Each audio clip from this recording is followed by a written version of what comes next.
Hello, Aquarius. It's Maria DeSimone from InsightfulAstrology.com, and I'm so excited. We're back with video horoscopes. It's been a while, I know, and now instead of the production crew and graphics and fancy schmancy lighting, it's me, you, computer, hanging out in my house. Nothing but us and the astrology. And I think you're fine with that, Aquarius, because that's what you want to know. You want to know what's going on. And if you have your sun in Aquarius or Aquarius rising, then this is your May monthly horoscope. Let's pay attention now because Aquarius, there's a lot going on in May for everyone. But for you in particular, it is going to be a very special month. Very special month for two reasons. The first reason has to do with your ruling planet, Uranus. Uranus is all about instability and change and chaos and liberation. Okay, Uranus is the great awakener of the zodiac. And as your ruling planet, it is what is responsible for your quirky, individualistic, visionary nature. The part of you that's weird and strange and just very cerebral. This is all Uranian energy. And I have to take a sip of water now from my Uranus glass. I have planetary glasses in my house, and so to honor Uranus moving into a new sign, I'm using a Uranus glass. Salud. Okay, so now I'm hydrated. Uranus has an 84-year cycle, meaning it takes 84 years to go around the sun. And it changes signs once every 7 to 8 years. It's been in Aries. It's been in your third house of communication for several years now. And what will happen on May 15th is, for the first time in 84 years, Uranus is going to move into Taurus and a new part of your chart. Now, Uranus will move into your fourth house of home, family, real estate, your roots.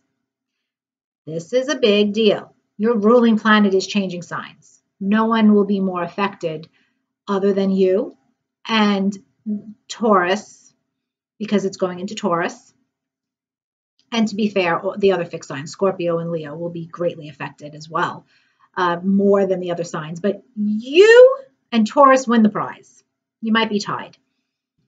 You win the prize because it's your ruling planet, changing signs, okay? And so it's going into your fourth house on May 15th. There's also a new moon in your fourth house on the same day, which is so rare and incredible.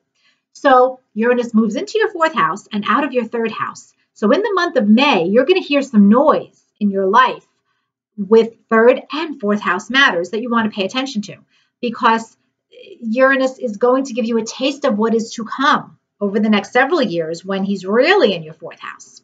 But for May, it's that heads up energy that you just want to pay attention to.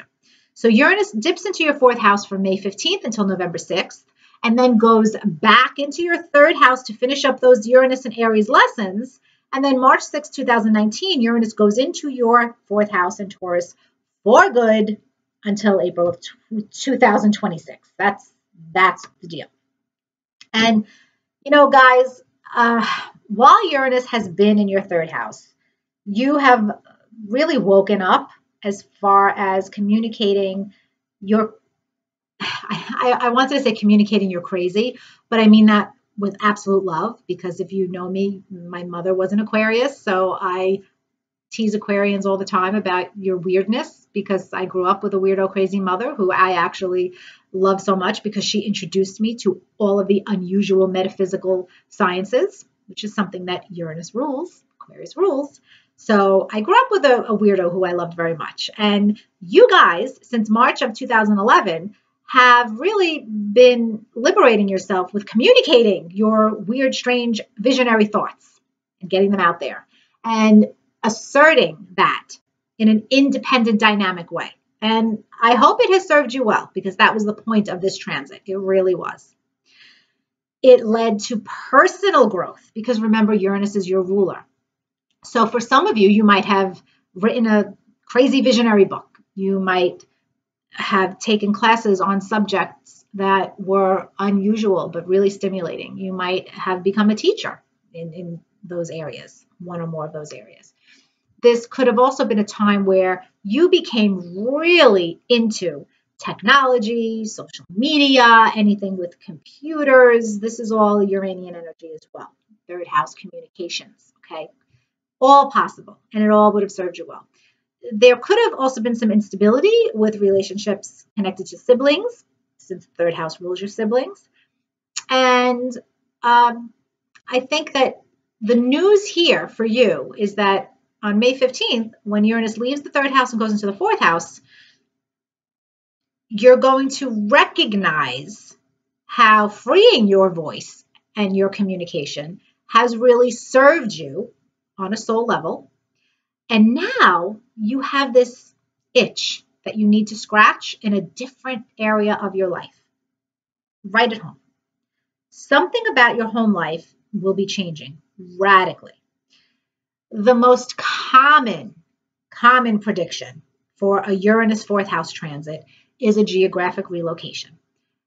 And to be honest, more than one move is usually indicated when Uranus is connecting to the fourth house. So it can feel a little unstable, but you need to make these moves in order to feel free. Because for whatever reason, your home situation is stifling you. For whatever reason, you're not feeling completely yourself at home. And for some of you, it will necessitate an actual move. You might need to make a radical change, move out of the state, move to a different country, kick someone out who's been living with you for a long time, radical. But it has to happen for you to feel alive again, for you to feel safe and cozy and comfy in your living situation again. That's the important thing here. And there could be some unexpected changes with your family dynamic, with family relationships happening for you now. They don't have to be negative. So let's not get caught up in that, because it really doesn't have to be negative. It could actually serve you and your family well. Okay, this could be, as one example, let's say you're caring for an elderly relative and you love this person very much, but the level of care that they need now is just beyond what you can accommodate in any reasonable way. This is the kind of transit that might lead to you unexpectedly finding the perfect long-term solution, living solution for that relative. And it will be a happy outcome for all. Okay, that's one example. This could also be the type of situation where you just want to change. You want to change things up at home. And you might start living with roommates. If you've always lived alone and you're single, you might start some kind of community living situation that's really unusual, but that wakes you up and makes you feel alive. So an example of this is, I knew someone very close to me who owned a big house, very big house, but he was single, bachelor, and he treated the house basically as an Airbnb. He constantly rented out rooms in his house.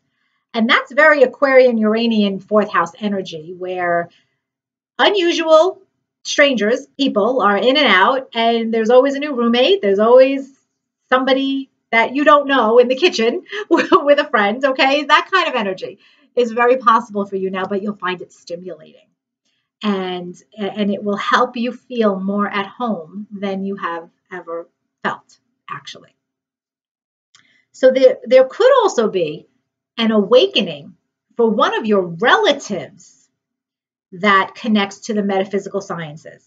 Maybe one of your relatives is going to study astrology or numerology and get really heavily involved in the sciences or metaphysical arts. That is possible with this Uranus fourth house transit.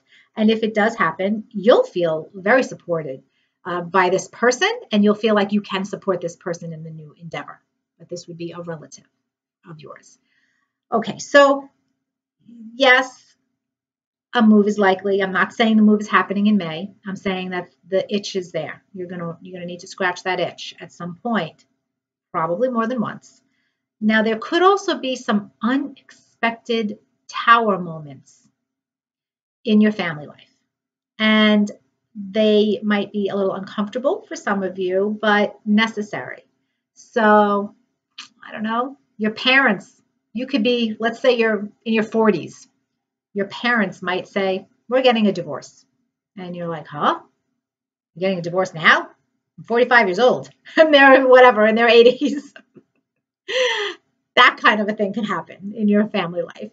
One of your siblings might suddenly announce that they're getting married, or they might just, go have one of those Las Vegas weddings and come back and say, hey, by the way, I'm married now. Crazy things with your family. Ups and downs with family dynamics are possible. But for you, you live with this Uranian energy. I don't see it as destabilizing you to the point of feeling out of control. It's just that the Uranian emphasis in your life is now going from third house matters to fourth house matters, and you have to adjust to that in the month of May. So what else is happening in May is really phenomenal for you, because on May 16th, Mars, the planet of action, energy, and assertive drive, will enter Aquarius, your sign. This is so crazy, guys, because in May, your ruling planet is changing signs. And then the day after, on the 16th, Mars is entering your sign for the first time in 2 years. And Mars is going to hang out in your sign for an unusually long time. So make peace with this. Mars will go retrograde on June 26th. But for now, for the month of May, with Mars in your sign, it is a phenomenal time to begin anything new that requires entrepreneurial effort. Get up and go. Oomph, stamina, courage, drive, ambition. You want to start something new. You really do. And you should. The second half of May. That's when you need to start projects. Go for it. Venus, the planet of harmony, moves into your sixth house on May 19th. And so I just want to mention that until June 13th, as far as your work life goes, you'll find harmonious support with colleagues, people that you employ. In terms of your love life, there could be an office romance on the horizon if you're single. And that could be quite interesting. You could meet someone at the gym or going to a doctor's appointment. These are all Venus sixth house love situations, possible scenarios. And lastly, a full moon on May 29th will fall in your 11th house. And so there could be some kind of an illumination about a friendship. Your role in an organization might become more public. Maybe you'll take on a significant role in an organization during this time. It should be very positive for you. And overall, Aquarius, there's a lot shifting for you. You're going to feel that buzz that you feel. Usually, actually, you live with that buzz. But the desire to express your individuality now in a courageous way, and specifically related to your home and family life situation, will dominate. It'll be an interesting month. Pay attention to what happens, because it's going to predict your future.